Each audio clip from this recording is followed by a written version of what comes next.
Hello, Meoni here, and welcome back to another video. This time, as per request, a lot of people actually wondered what I thought about character creation for both Viera and Hrothgar in the recent release of the Shadowbringers benchmark, of which I'll link for you to download in the description if you want to get a hold of that if you're a PC user. I have 4 videos on all of the options you can choose from for all of the subspecies of the new races on the channel, and this video is literally just my opinions on the creation in general. If you want to actually go see all of the options, go watch those videos on the channel instead. In general, I think the character creation we got for this benchmark actually served to prove a few points that had been evident from their first announcements, be it at the various fanfests or otherwise, and I think that if we look at the Viera first, we can talk about some of those in particular. With Viera, we get the choice of 2 subspecies, or clans if you like, the Rava and the Vina. Both have their perks. There are certain features such as the eye placement, eyebrows and the skin tones which are really the main differences between the two from a first glance, and I think for the most part they're overall really well made. I was quite happy with them. Starting at 178.8 centimeters and rising all the way up to a maximum height of 191.4 centimeters, Viera sort of sit in the center of race size for females, similar to an Elysian female and a little bit shorter than a Rogadin female in general. It's mostly the ears, as you can imagine, that push you ahead. The first thing to come to mind whilst I made my various characters over the past couple of days with Viera was the hair tab, and specifically this is something that I know a lot of people have been quite vocal with when it comes to Hrothgar, and we'll come to that later in the video, but these Viera hairstyles are absolutely awesome. These are, if we understand it, exclusive race-locked hairstyle options, so it's pretty unlikely that we'll see any of these available for the other races in the game. However, considering the head models for both the 2 new races are brand new, and they don't conventionally work with the previous headwear, of which Square Enix actually saw its employees doing extra work in their time off to refit, 450 something iron headpieces to fit the new races in their spare time. Consider that if they hadn't have done that, we would have probably never have had old helms or glasses working on these models at all. Will, for example, the current event hairs actually work with Viera and Hrothgar models? Which is an interesting question. Or will they simply not be available due to that different head model design? It's already a mammoth task dealing with gear refitting, let alone hairstyles, so I'll actually be curious to see if they will let us use the gold saucer hairs, for example, on this, or even hair options like Noctis's from the Final Fantasy XV event. Overall, though, I thought that Viera had some of the coolest options for a race, and I spent hours making some really cool looking characters, and I've seen some incredible posts on social media that just sort of edge me ever one step closer to maybe race changing, but I can't really forsake my Makote. It just isn't going to happen, but I've already assigned an alt that's going to be Fantasia'd into a Viera come the release, so I'm looking forward to that. So if we move on to Hrothgar in particular, the story is a little different for me personally. The Hrothgar get the choice of the Hellions or the Lost. Essentially, it's the sort of same idea, more tribal tones, darker colours and more lion-like characters for the Hellions, and then the Lost have sort of paler options, blues, and generally some of the cooler face options, I think. Starting at 196.2 centimeters, going all the way up to a maximum height of 212.9, this actually puts them above male Elysian, but actually below the maximum heights of Aura males, and obviously the gargantuan Rogadin males. I actually thought the Ronso inverted commas here would be taller, but I guess they make up for that in their feralness. They aren't too bad, and my opinion extends little beyond that really. It's sort of indifference.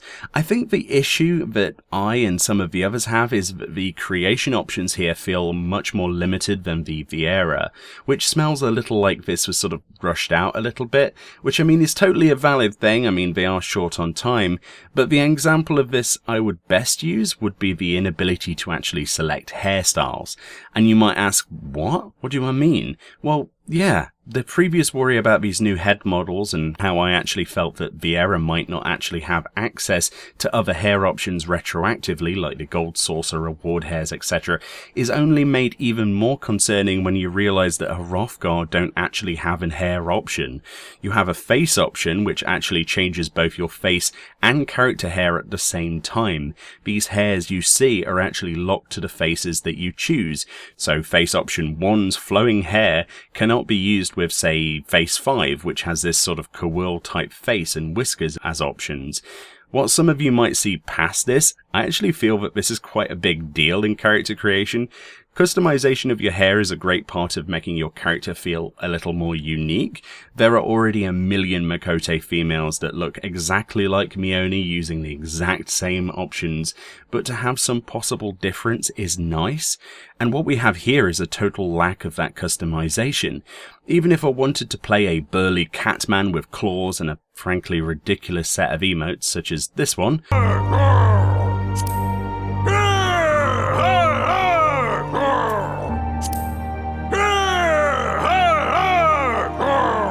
which makes me laugh way too hard. Their hair limitations, the facial locks, really quite suck in my opinion. A lot of the customization seems to be baked into other options. A good example is face option 7 and 8. They have this really cool sort of face tattoo. You cannot actually use this on any other face in the tattoo option. Same with face 5 with these Kowal whiskers. These can't be used on any of the other faces. Like, why is this a thing? Why are parts of each of these faces in weird tabs? I get the whole, like, different subspecies of a subspecies sort of thing, but it's kind of, it just feels weird. It just feels really unusual to not have the same options per face. Like face number 5's idea of tattoos is spikes around the eyes. Why is that in the tattoo section and not in the features tab, for example? A lot of people might get the wrong impression here that I actually hate Hrothgar for some reason or something, with how much I don't like its creation here, and that's just simply not the case. Let me set that record straight. I'm just getting a little frustrated that all of the female species once again get the literal best options, and whilst people actually dig at me regularly for playing a female character when I'm a male in real life, this is the sort of thing that actually makes me do it. I mean, I'm hoping you will actually understand this. If it's not crap animations that make your male character look like it really needs the bathroom, like yesterday, or having literally less than half the glamour options that look cool in the game, and constant gender locks on gear, it's this, where they wanted to envision a beast-only male race, which is fine, but forgot that whilst it's a brilliant idea, people have expectations based on what races we already have in the game, and in general we wanted an evolution of that. Be it time constraints or otherwise, I'm not 100% satisfied with a creation as it currently is. Is this the final version of Hrothgar, many people have asked? At this point it's quite likely, but I'm sure that over time they'll improve it. You know, that's a given, considering they've said that they don't really want to add any new future races, so, you know, maybe they'll focus on the ones we have now and improve them over time, maybe get them new facial options that people have been asking for the longest time, or better hair options or longer hair. You know, that's something that we would actually like to see.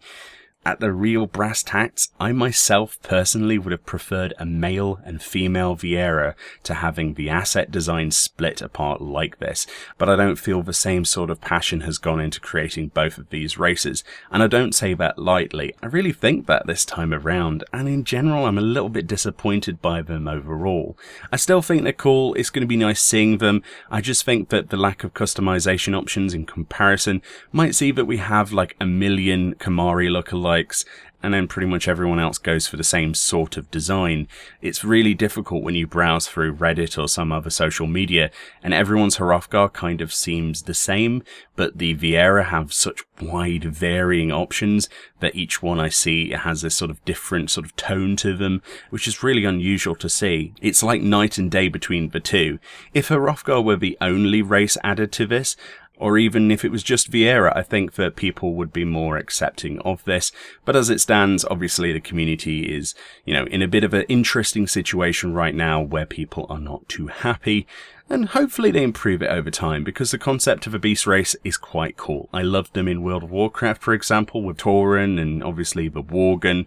So hopefully this isn't the last we've seen of the creation options, and that gets expanded upon. Either way, let me know what you think about these new races in particular. These are literally my opinions, and people asked for them, so I made this video. And I think in general I delivered them how I wanted to for the most part. Again, I don't hate Hrothgar, I just think that the implementation of creation wasn't where it needed to be. Thank you all kindly for watching, and I'll see you all next time.